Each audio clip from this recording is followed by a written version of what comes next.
Hello and welcome friend to you again in the commerce mind friends. आज हम आपके लाए अपनी नई वीडियो जो कि रिलेटेड है आपके फाइनेंशियल मैनेजमेंट के सब्जेक्ट से, जिसमें आज से हम आपका टॉपिक कवर करने वाले हैं कैपिटलाइजेशन।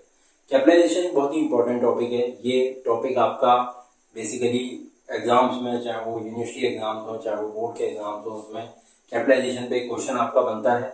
और कैपिटलाइजेशन एक इम्पोर्टेंट टॉपिक भी है, जिससे आप आगे शेयर्स के बारे में, जिससे आप आगे डिवेंचर के बारे में और अदर चीजों के फर्म का एक अच्छा आइडियल कैपिटलाइजेशन किस तरीके से होता है उसको आप आसानी से समझ सकते हो। कैपिटलाइजेशन का अगर हम इंट्रोडक्शन की बात करें तो जब हम कैपिटलाइजेशन की बात करते हैं तो कैपिटल बिजनेस की या किसी कंपनी की 4 चीजों से मिलकर बनती है। नंबर 1 होता है आपका इक्विटी शेयर, नंबर 2 होते हैं आपके प्रेफरेंस शेयर, नंबर 3 हम बात करते हैं डिवेंचर्स की, पब्लिक बॉन्ड्स की और बोरोड फंड्स की। बोरोड फंड्स लाइक कोई हम लोन वगैरह ले रहे हैं, कोई चीज कर रहे हैं। लास्ट हमारा होता है रिजर्व एंड सरप्लस। इन 4 चीजों से मिलके हमारा कैपिटलाइजेशन होता है। मींस कि हम अपने एक अच्छे कैपिटलाइजेशन और एक अच्छे कैपिटल स्ट्रक्चर को तैयार करते हैं जब हम इन 4 चीजों में से जो भी चीजें हमारी इंपॉर्टेंट है, लाइक जरूरी नहीं है मैं इन 4 चीजों को ही अडॉप्ट करूं। हो सकता है मैं केवल इक्विटी शेयर अपनी कंपनी के लिए इशू करना चाहूँ, हो सकता है मैं प्रेफरेंस शेयर इशू करना चाहूँ। तो ये सब सारी चीजें हम देखते हैं और एक अच्छा कैपिटलाइजेशन का कॉम्बिनेशन बनाने की कोशिश करते हैं। तो आइए शुरू करते हैं अपनी आज की वीडियो, जिसमें आज हम आपसे बात करने वाले हैं कैपिटलाइजेशन। और कैपिटलाइजेशन में आज हम इसमें मेन जो टॉपिक आपका लेने वाले हैं that is known as theories of capitalization, जिसमें आज हम आपसे बात करेंगे कॉस्ट थ्योरी एंड इनकम और earning theory of capitalization. Theories of capitalization, देखिए अगर हम बात करते हैं थ्योरीज ऑफ कैपिटलाइजेशन की तो 2 मेन थ्योरी है हमारी। नंबर 1 है cost theory of capitalization, number 2 है आपकी अर्निंग और income theory of capitalization. Cost theory of capitalization आपकी ये थ्योरी है जो कि आपको बताती है कि भाई हम जब भी कोई अपना बिजनेस शुरू कर रहे हैं तो बिजनेस शुरू करने में हम सबसे पहले ये देखेंगे कि भाई हमारे को किसी भी बिजनेस को शुरू करने में, एक नए वेंचर को शुरू करने में कितनी कैपिटल की रिक्वायरमेंट है।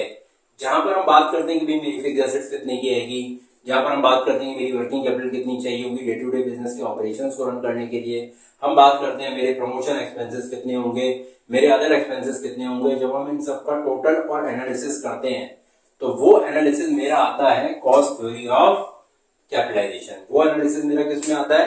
Cost theory of capitalization. Cost theory of capitalization ये कहती है कि भाई हम बिजनेस की अर्निंग से हमें मतलब नहीं है, बिजनेस में क्या अर्निंग हो रही है क्या नहीं हो रही है, बट किसी भी बिजनेस को शुरू करने के लिए मुझे मिनिमम कैपिटल कितनी रिक्वायरमेंट है और किन किन सोर्सेज में कैपिटल रिक्वायरमेंट है। लाइक मुझे प्रमोशन में कितना, एडवर्टीजमेंट में कितना खर्च करना पड़ेगा, मुझे फिक्स्ड एसेट्स कितने की लेनी पड़ेंगी, मुझे day to day working operations के लिए कितने रुपए की रिक्वायरमेंट होगी। ये सब सारा मेरा जो हम टोटल करते हैं वो मेरा आता है टोटल कैपिटलाइजेशन की इतने रुपए की हम कैपिटल हमें चाहिए।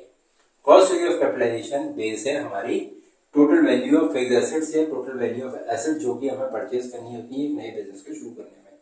अब यदि हम बात करते हैं कॉस्ट थ्योरी ऑफ कैपिटलाइजेशन, इसका एक बेनिफिट ये है कि भाई हम जब पहले अपने कॉस्ट एनालिसिस कर लेते हैं तो हमें बिजनेस को रन करने में स्मूथनेस थोड़ी सी मिलती है। बट यदि हम बात करें बिजनेस की इसके कॉन्स की या इसके डिसएडवांटेज की, तो इस थ्योरी का सबसे बड़ा डिसएडवांटेज ये है कि भले ही हमने कैपिटल कितनी भी लगा दी, अगर मेरी इर्रेगुलर अर्निंग हुई, अगर मेरी इर्रेगुलर अर्निंग हुई, इर्रेगुलर अर्निंग मतलब कि जो मुझे प्रॉफिट परसेंटेज इतना अमाउंट 31 लाख रुपए इन्वेस्ट करके जितना मुझे रेट ऑफ रिटर्न मिलना चाहिए था, यदि उतना रेट ऑफ रिटर्न नहीं मिल रहा तो उस केस में क्या होता है कि बिजनेस को लॉस होने लगता है। और ये जो केस बनता है आपका, यदि इर्रेगुलर अर्निंग आपकी आ रही है तो फिर इस केस में आपकी जो कैपिटल है वो ओवर कैपिटलाइज हो जाती है। क्या हो जाती है? Over capitalise. ओवर कैपिटलाइज का मतलब कि आपके रिटर्न कम है और आपकी जो कैपिटल है वो उससे ज्यादा इन्वेस्टेड आपके बिजनेस में है। तो ये आपका ओवर कैपिटलाइजेशन का case cost theory of capitalization से बन सकता है। तो ये हमारी कॉस्ट थ्योरी ऑफ कैपिटलाइजेशन। हम बात करते हैं इनकम थ्योरी ऑफ कैपिटलाइजेशन की। सेकंड थ्योरी है हमारी इनकम और earning theory of capitalization. Earning theory of capitalization ये कहती है कि भाई हम क्या करते हैं कि हम जो कुछ फर्म्स ऐसी होती हैं, कुछ बिजनेस ऐसे होते हैं या कुछ एंटरप्रेन्योर बिजनेसमैन ऐसे होते हैं जो ये कहते हैं कि भाई मुझे तो साल भर में इतने रुपए अर्न करने हैं, तो इतने रुपए का मतलब 5 लाख, 6 लाख, 10 लाख या हो सकता है 1 करोड़ रुपए मुझे अर्न करने हैं, तो उस अर्निंग के लिए मेरा कैपिटलाइजेशन कितना होना चाहिए, वो हमारा कैपिटलाइजेशन बेस्ड होता है अर्निंग और इनकम थ्योरी ऑफ कैपिटलाइजेशन पे, जहां पर हम बात करते हैं कि भाई यहाँ पर हम अपनी अर्निंग के बेसिस पे एक्सपेक्टेड अर्निंग, हम वर्ड यूज करेंगे एक्सपेक्टेड अर्निंग के बेसिस पे हम क्या करते हैं, हम अपनी कैपिटल को कैलकुलेट करने की कोशिश करते हैं। जैसे कॉस्ट स्टोरी में हमने क्या बोला था, या कॉस्ट स्टोरी में हमने क्या सीखा था कि भाई हम पहले कॉस्ट डिसाइड कर लेते हैं, लाइक मेरे को नया वेंचर शुरू करने में, नया बिजनेस शुरू करने में या पुरानी फर्म में अपने प्रॉफिट को बढ़ाने के लिए कितनी कैपिटल बढ़ानी पड़ेगी, वो हम कॉस्ट थ्योरी में कर रहे थे। अर्निंग थ्योरी में हम बात करेंगे कितनी हम कैपिटल की एक्सपेक्टेड अर्निंग बढ़ा दें, अर्निंग बढ़ाने से हम ऑटोमेटिकली उसी के हिसाब से हम अपनी कैपिटल को अपने बिजनेस में इंट्रोड्यूस करेंगे। तो अर्निंग थ्योरी बेस्ड है capitalisation based on expected earning पे। Firm believe that in value of capitalisation based on earning profit. Firm believe करती है कि भाई जितना प्रॉफिट अर्न करना चाहते हो उसी के अनुरूप अगर आपको अपनी फर्म को ओवर कैपिटलाइज नहीं करना, अंडर कैपिटलाइज नहीं करना और एक आइडियल कैपिटलाइजेशन की स्थिति बनानी है, तो आपको अपनी जो आप अर्निंग करना चाह रहे हो उस अर्निंग के अनुसार ही आपको अपनी फर्म में कैपिटल इंट्रोड्यूस करनी चाहिए। हम बात करें कि कैपिटलाइजेशन का अमाउंट हम इसमें डिटरमाइन कैसे करते हैं। तो कैपिटलाइजेशन का अमाउंट डिटरमाइन करने के लिए जो फॉर्मूला है that is rate of capitalization into estimate annual earning. अब रेट ऑफ कैपिटलाइजेशन यदि हम बात करें नए बिजनेस के लिए, तो नए बिजनेस के लिए बहुत ही डिफिकल्ट टास्क है कि भाई वो रेट ऑफ कैपिटलाइजेशन डिसाइड कर पाए। रीजन भी अभी वो बिल्कुल नया है मार्केट में, उसे अंदाजा नहीं है कि भाई कितने इक्विटी शेयर, कितने प्रेफरेंस शेयर, कौन सी अलग चीजें हमें लगानी चाहिए, कितनी क्वांटिटी में लगानी चाहिए, कितनी कैपिटल हमें अपने बिजनेस में introduce according to the profit करनी चाहिए। क्योंकि इसका सबसे बड़ा कॉन्स ये है कि अगर मान के चलिए आपने अपनी कैपिटल को या अपने प्रॉफिट को ओवर इवेल्युएट कर लिया, तो ओवर इवेल्युएट करने के कारण से आपकी फर्म की ओवर कैपिटलाइजेशन की स्थिति बन सकती है। इट मींस कि आपकी जो इंडस्ट्री जो आपने चूज करी है, जिसका आप बिजनेस करना चाह रहे हो, उसमें आपने स्कोप मान लिया कि भी मुझे 15% तक का प्रॉफिट हो सकता है, बट उस इंडस्ट्री में मैक्सिमम प्रॉफिट ही 10% से 12% का होता है। तो आपने जो 3% अप्रॉक्स जो ओवर एस्टिमेट कर लिया अपने प्रॉफिट को, उस ओवर एस्टिमेशन के कारण से आपने उसी हिसाब से कैपिटल लगाई। जब आपने उसी हिसाब से कैपिटल लगाई तो आपकी अर्निंग जब निकल कर आई तो वो उतनी 15% से नहीं आ पाई, जिस कारण से क्या हुआ, आपका जो अर्निंग थ्योरी है वो फेल हो गई और आपकी जो कैपिटल है, जो फर्म का कैपिटल स्ट्रक्चर है, वो ओवर कैपिटलाइजेशन में चला गया। इसी के साथ दूसरा केस ये हो सकता है कि भाई आपकी इंडस्ट्रीज में पॉसिबिलिटी बहुत ज्यादा है, लेकिन आपने अपने प्रॉफिट को अंडर एस्टिमेट कर दिया। अंडर एस्टिमेट करने के सिचुएशन में क्या होगा कि मान के चलिए आप अपनी फर्म में 20% का प्रॉफिट मार्जिन कमा सकते हो या अर्न कर सकते हो एक साल में, लेकिन आपने क्या करा कि 15% ही मान के चले कि भाई इतना ही मेरा प्रॉफिट होगा। उसी हिसाब से आपने क्या करा, कैपिटल लगाई। जब आपने उसी हिसाब से कैपिटल लगाई तो आपकी कैपिटल थोड़ी कम बिजनेस में लगी, लेकिन जब आपने देखा कि मार्केट में मेरे प्रोडक्ट की वैल्यू ज्यादा आ रही है, मार्केट में मेरी सेल बढ़ रही है, तो उस समय पे कैपिटल का अरेंजमेंट करना फर्म के लिए इतना आसान नहीं हो पाता, और उस केस में वो केस जो मेरा बन जाता है वो कभी कभी अंडर कैपिटलाइजेशन का भी बन जाता है। तो ये हमारे कॉन्स और डिसएडवांटेजेस थे अर्निंग थ्योरी ऑफ कैपिटलाइजेशन की। अब हम बात करते हैं कि कैपिटलाइजेशन निकालते कैसे हैं। तो कैपिटलाइजेशन निकालने के लिए हमारा जो फॉर्मूला है rate of capitalization into annual estimated earning. अब रेट ऑफ कैपिटलाइजेशन, जैसे कोई नई फर्म है उसका रेट ऑफ कैपिटलाइजेशन क्या होगा, उसके लिए वो रेट ऑफ कैपिटलाइजेशन का एक फॉर्मूला लगाया जाता है जो कि होता है आपका प्राइस पर शेयर अपॉन ईपीएस।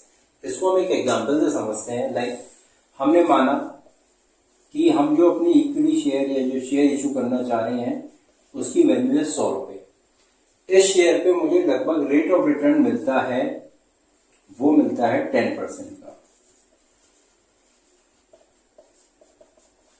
और मैं एक्सपेक्टेड अर्निंग जो अपनी मानता हूं वो मैं ये मानता हूं कि एक्सपेक्टेड अर्निंग मेरी होगी एनुअली ₹1 है। तो जब हम बात करेंगे, सबसे पहले अगर हमें अमाउंट ऑफ कैपिटलाइजेशन पता करना है तो हमें सबसे पहले रेट ऑफ कैपिटलाइजेशन निकालना पड़ेगा। तो रेट ऑफ कैपिटलाइजेशन का फॉर्मूला होता है प्राइस पर शेयर, जो कि हमने माना है 100 रुपए, अर्निंग पर शेयर हमने मानी है 10%।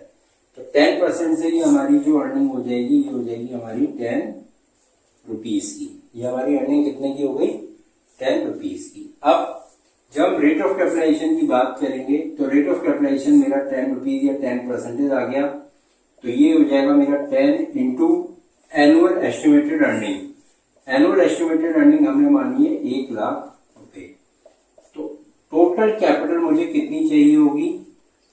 10 लाख रुपए मुझे टोटल कैपिटल के चाहिए होंगे, जो कि मुझे यदि मान के चलो 10% प्रॉफिट अर्न करना है और मेरे शेयर की वैल्यू होगी 100 रुपए, तो मेरा टोटल कैपिटलाइजेशन मुझे लगाना पड़ेगा कितने रुपए?